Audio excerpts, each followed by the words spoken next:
దేశవ్యాప్తంగా ఎండల తీవ్రత కొనసాగుతుంది. 47 డిగ్రీలు దాటి ఉష్ణోగ్రతలు నమోదవుతున్నాయి.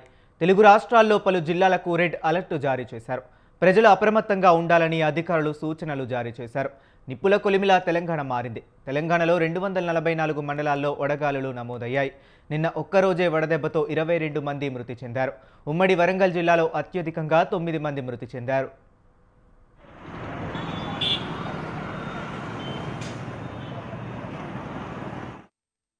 ఇక ఇదే అంశానికి సంబంధించిన మరింత సమాచారాన్ని మా కరెస్పాండెంట్ యాదగిరి మెదక్ నుంచి ఫోన్ లైన్లో అందిస్తారు. యాదగిరి, చెప్పండి. Good morning Harish. తెలంగాణ రాష్ట్ర వ్యాప్తంగా వడగాలు తీవ్రంగా కొనసాగుతున్నాయి. రాష్ట్రంలోని పలు జిల్లాల ఉష్ణోగ్రత 40 డిగ్రీల సెల్సియస్ దాటాయి. ఖమ్మం, నిర్మల్, కరీంనగర్, నిజామాబాద్ తదితర జిల్లాలో అత్యధిక ఉష్ణోగ్రత నమోదవుతున్నాయి. ఎండగా తీవ్రత ఇప్పటికే ప్రభుత్వం అధికారులను అలర్ట్ చేయడం జరిగింది. అయితే అత్యధిక ఉష్ణోగ్రతలు నిర్మల్ జిల్లా దివాలాపూర్ లో 46.5 డిగ్రీల సెల్సియస్ గా అత్యధికంగా ఉష్ణోగ్రత నమోదైనట్టుగా తెలుస్తోంది. ఖమ్మంలో 40 డిగ్రీల వరకు, అదేవిధంగా రామగుండంలో 44.6 డిగ్రీల వరకు ఉష్ణోగ్రత నమోదవుతున్నట్టుగా అధికారులు గుర్తించారు. అయితే మొత్తం హైదరాబాద్ లో తీసుకుంటాక 41 డిగ్రీల నుంచి 44 డిగ్రీల వరకు ఉష్ణోగ్రత నమోదవుతాయి. అయితే మొత్తం మీద తీసుకుంటాక తెలంగాణ రాష్ట్రంలో ఉన్నటువంటి అనేక ప్రాంతాల్లో ఇప్పటికే హీట్ వేవ్ అనేది కొనసాగుతోంది. వడగాలులతో ప్రజలంతా కూడా ఉక్కిరిబిక్కి అవుతున్న పరిస్థితి కనిపిస్తా ఉంది.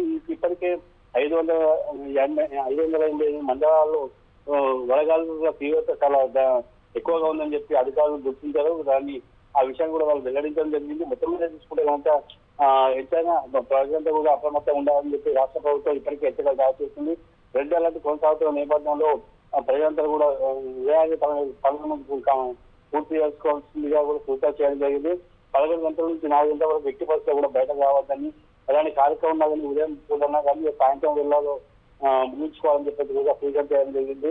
అయితే ఎవరు కూడా అదే తీవ్ర ఎండల బారిన పడకుండా వరదకు గురి కాకుండా గాను అది మంచి ఏదైతే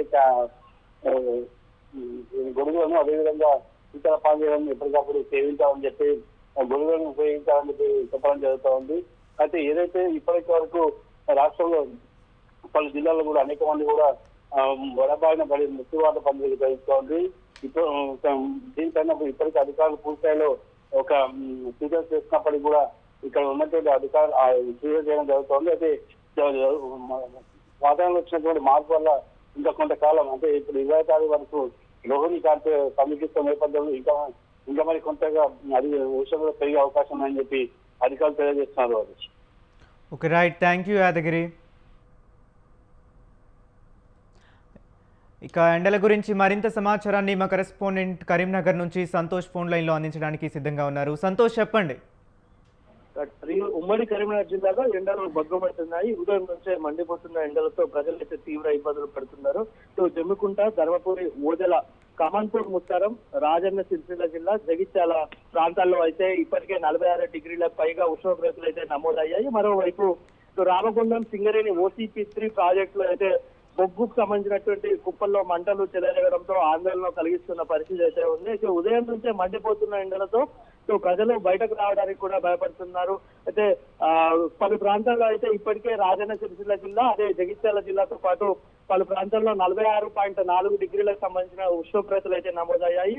రాబోయే వారం రోజుల పాటు కూడా ఇదే పరిస్థితి కొనసాగవచ్చు అంటూ కూడా వాతావరణ శాఖ ఇప్పటికే హెచ్చరించిన పరిస్థితి అయితే ఉంది. అయితే అత్యవసర పరిస్థితులు అయితే తప్ప ఉదయం 11 గంటల నుంచి సాయంత్రం 4 గంటల వరకు బయటకు రావద్దంటూ కూడా అధికారులు సూచిస్తున్నారు. ఇటు చిన్నారులు, వృద్ధులు, కార్మికులు ప్రత్యేక జాగ్రత్తలు తీసుకోవాలని కూడా వైద్యులు చెప్తున్న పరిస్థితి అయితే ఉంది. ఇక రామగుండం సింగరేణి సంస్థ OCP3 ప్రాజెక్ట్ లో బొగ్గు కుప్పలు మధ్య భారీ వేడి కారణంగా అయితే మంటలు చెలరేగుతున్నాయి. 2 రోజులుగా కూడా బొగ్గు నిల్వలు నుంచి పొగలు రావడంతో పాటు మంటలు వ్యాపిస్తున్నాయి. ఇటు మంటలను అదుపు చేసేందుకైతే సింగరేణి అధికారులు ట్యాంకర్లు, వాటర్ స్ప్రింకర్లతో నీటిని చల్లారుతున్నారు. ఇటు అయినప్పటికీ కూడా అధిక ఉష్ణోగ్రతల కారణంగా మంటలు మళ్ళీ చెలరేగుతున్నట్టు కూడా సమాచారం అందుతుంది.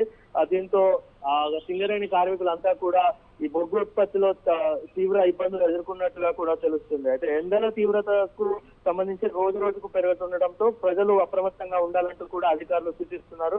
తాగునీరు ఎక్కువగా తీసుకోవడంతో పాటు అవసరమైతేనే బయటకు రావాలంటూ కూడా హెచ్చరిస్తున్న పరిస్థితి అయితే కనిపిస్తుంది. Okay right, thank you Santosh.